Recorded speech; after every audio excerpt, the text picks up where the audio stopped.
I'm Sherry and this is Gardening in the North, and today we are expanding my gardening space with budget-friendly raised beds. I have done a lot of research on the type of bed I want, the size and the height of bed that I want, and figured out that if I was to go to Home Depot and buy all the materials brand new, that with taxes, I'm looking at well over $1,000 for 4 new beds. I can't afford that. That's not an option for me. So I really had to think long and hard on what I wanted to do in order to have the beds without incurring over $1,000. What I found was there is a gentleman that lives probably about half an hour from where we live, and he has a business where he tears down barns. And so we are going to be going there this morning to see if I can get some recycled tin as well as some recycled wood so that I can make my raised beds out of wood and metal. The space behind me is the space where I'm going to be putting the 4 new beds.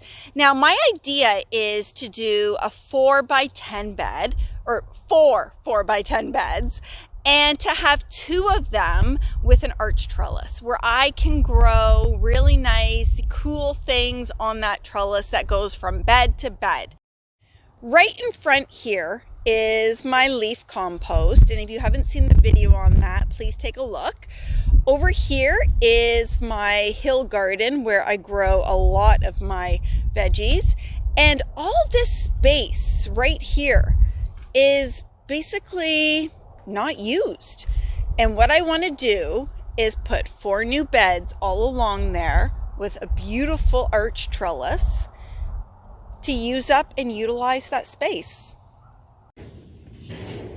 We were extremely lucky to have arrived when we did. We were able to load up all of the tin that we needed for our project. So we needed 8 pieces of the 10-foot tin as well as 4 of the 8-foot tin. After we had loaded up, somebody else pulled in and loaded up the rest of it. Here's a look at all of the wood that we were able to select from. We selected 2x4s, which are true 2x4s, and you can see here that they are actually true, not the stuff that you would buy in the stores. Once we got it home, we laid it all out in various lengths. So we had 2x4x8s, by 10s, by 12s, and we started cutting it down to size to fit what we needed for our raised beds.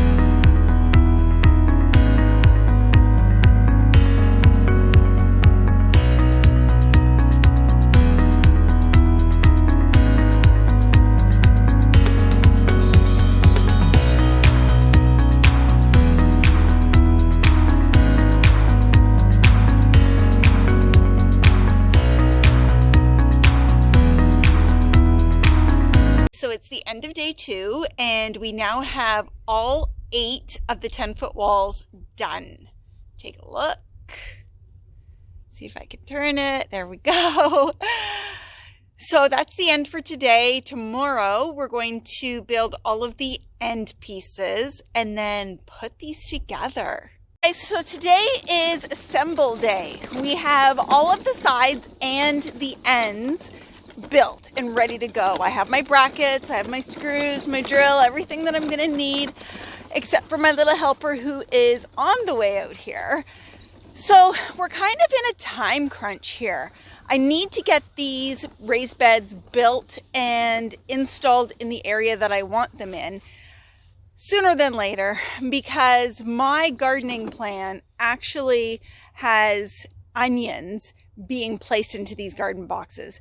And so we are in the last weekend of March, which means that in 2 weeks from now, I'm going to be planting out my onions. So I need to get these boxes built. I need to start putting all of our lawn cuttings or twigs, branches, logs, anything that I can find around the property that I can throw into these boxes before I add my compost. So let's get started.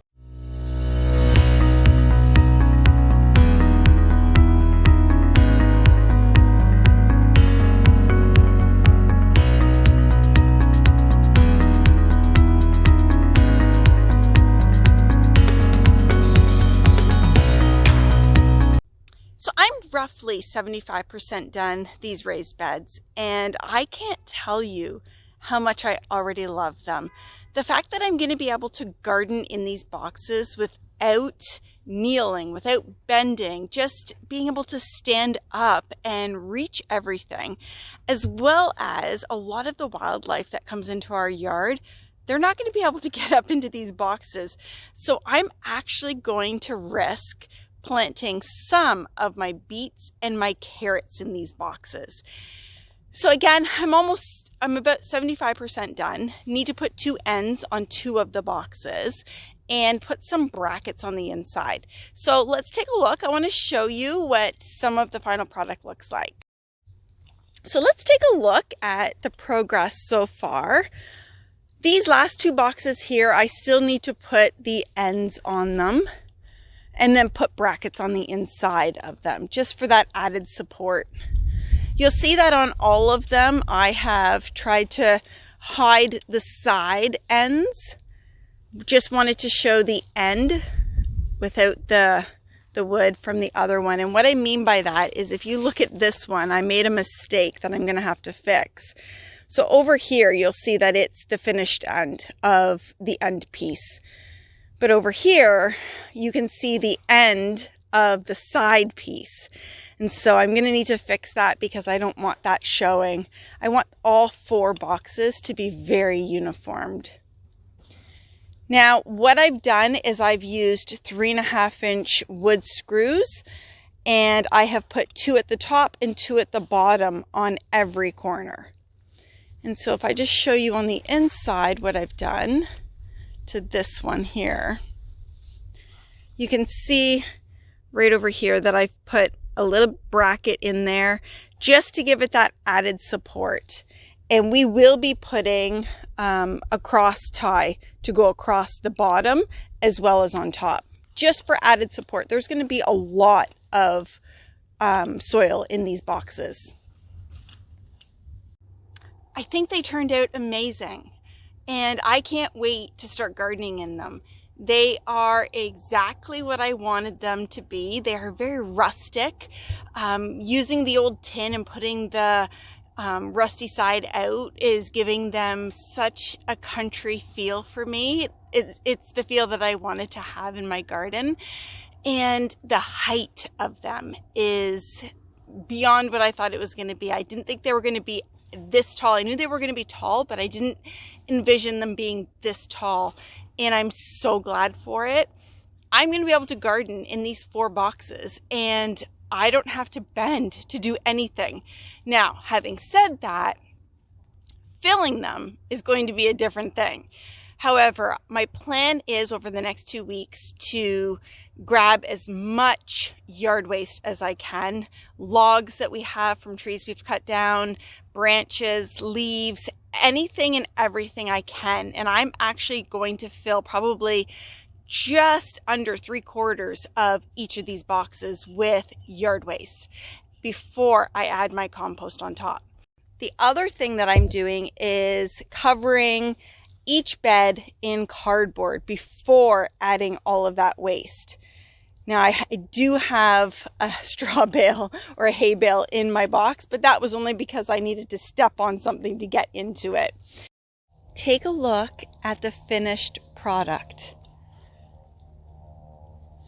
I think they're gorgeous, and I can't believe that I was able to make these 4 raised beds for 1/3 of the cost. Now, not only was it a third of the cost if I was to go to a big box store and buy the material, but these are actually 2x4s, old school 2x4s that were used in a barn. So not only did I not buy brand new, I'm recycling barn material from a barn that was ripped down in my area. So I think this is pretty cool. And I think this growing season is going to be amazing with these new beds. The only thing I think that we're going to have to do is probably cut them into the ground a bit. You'll notice that they are tilting a little bit. This one here is a good example. This is one that's kind of on a hill. It's a slight slant, but it's enough that I think that once we get the boxes filled, it could cause me a bit of issue. So I'll have to pull in the big muscles and help me to dig it in a little bit into the hill there. But I think these ones here will probably be fine. So it's starting to rain. In keeping with good old Canadian weather, it is snowing one day, raining the next. So I am actually going to head inside and let the rain come. And tomorrow I'll get up after I have my breakfast. I'll come out, put the rest of the brackets in, and add the cross ties. Thanks for spending time with me.